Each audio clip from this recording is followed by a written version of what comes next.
What is Vanguard? It's an undersea habitat, but it's actually more than that. It's the first human subsea habitat that's been built in over 40 years. Vanguard is a way to take undersea habitation to the next level.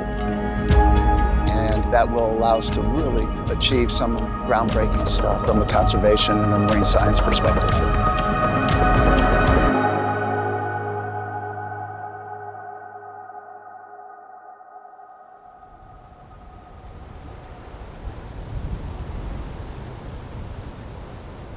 Undersea habitation gives scientists the gift of time.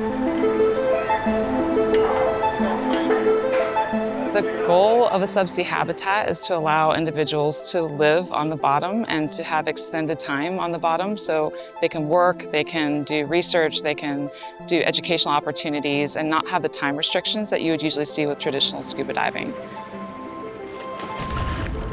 Currently, those time restrictions are based off of depth. And so for the depth that our first habitat is at, which is 50 feet, you're looking at about an hour of bottom time before you have to come back to the surface. When you're in saturation, your body's equilibrated to the surrounding pressure, and so you no longer have to worry about that time restriction at depth. You only have to worry about that gas supply. And so researchers and scientists have the opportunity to do those dives outside of the habitat up to 6-8 hours at a time versus just a single hour on the bottom, so you can really expand the research capabilities on the bottom. So now you're not only just a visitor, but you're actually immersed in the environment.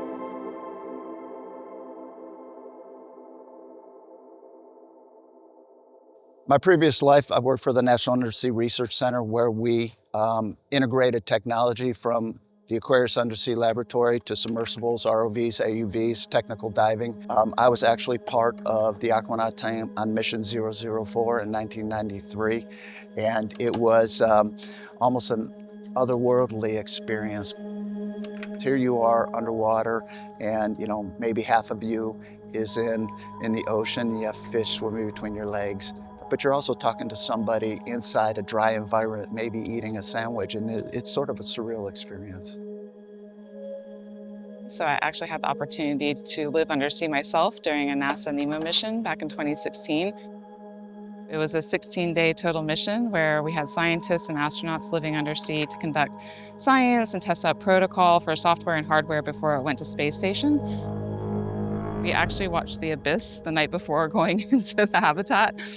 We were all just really excited about it. Personally, it was one of the most impactful experiences of my life. It was just absolutely incredible to live undersea in a coral reef, getting to know the species and just being part of that underwater environment. There's this constant kind of crackling sound. It was interesting because you would even hear that when you're inside the habitat, and those are snapping shrimp that make that sound. So it's this kind of little crackling noise that just surrounds you 24/7. It's actually kind of nice. It's like a really calming white noise.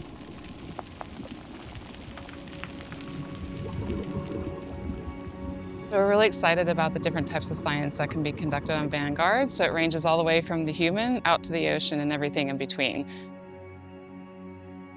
A subsea habitat is an extreme environment that allows for crew training opportunities.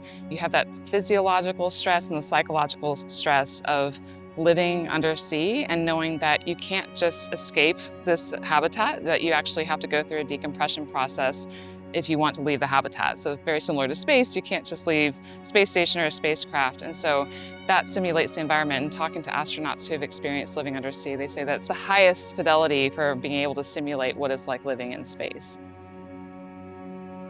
We're also really excited about advancing the saturation diving related research with respect to humans, because technology has advanced significantly since the first saturation diving research was conducted. So we can really understand at the cellular and molecular level how saturation diving is impacting humans and how to best support those individuals that are working subsea and help them work to the best of their ability in those environments. Regular or seasoned scientists who actually go under the water the first time and spend days on end understand that things may not necessarily be working the way that they thought they did, or as the textbooks said they did. And undersea habitation gives them the ability to morph their research projects on the fly, address changes, and address what they're seeing in real time. I'm really excited about the coral restoration science that Vanguard's going to be involved with. I think having scientists being able to optimize and really maximize how we can do coral restoration efforts is going to be incredibly exciting for the world. That includes looking at ways to best grow coral, especially deeper coral, which is something unique that Vanguard is bringing to the coral restoration community.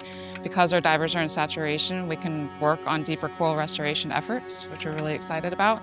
But then also thinking about the best ways to plant that coral once it's grown. Personally, I spent 7 days living undersea in Aquarius. And I guess my most interesting story was we were doing a dive probably midnight, 1 a.m.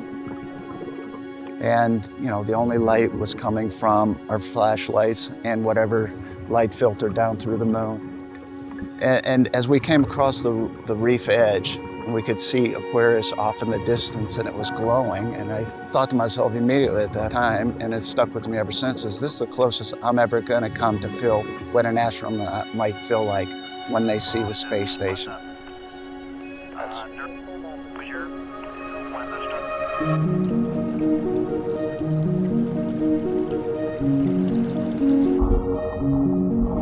Essentially, habitats haven't changed since the 60s.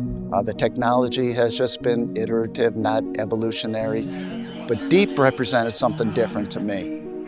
I think Vanguard's greatest achievement is going to be being a successful stepping stone for deep as we build into more advanced subsea habitats. It goes beyond just the undersea habitat itself.